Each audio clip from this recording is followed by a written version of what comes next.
It, it's just so unfair. Two wonderful people were just taken from us.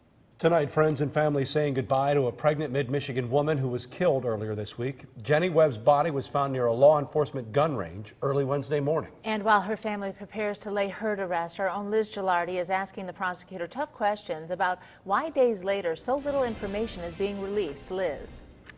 Sam and Katie, we are across the street from the funeral home where it has been an emotional day for family and friends. The parking lot at the funeral home is just packed. It has been hard for family and friends to lay their loved one to rest, especially when so little information is being released about this case. They are also waiting on the prosecutor to release some more details, and tonight we are asking him the tough questions. As family and friends file into the funeral home, there is still very little information about Jennifer Webb's death.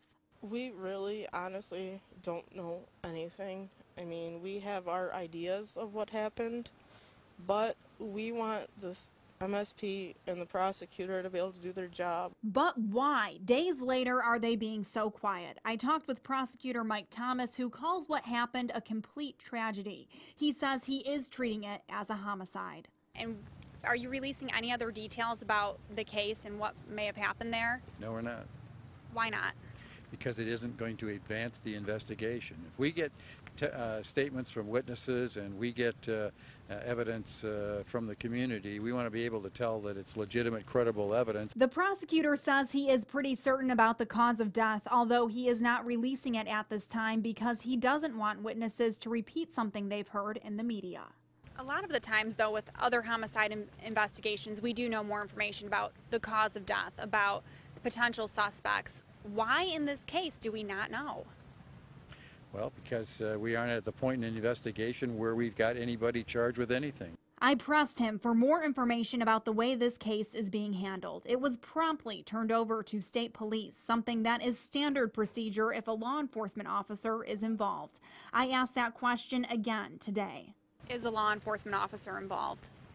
We're not going to comment on any possible suspects in the case at this time because we don't have enough proof to proceed. Thomas says police are still interviewing witnesses, waiting for lab results and DNA evidence. He's not sure how long it could take before formal charges are filed. We don't have the answers yet. We're going to get the answers, and we're going to, do what's appropriate under the circumstances.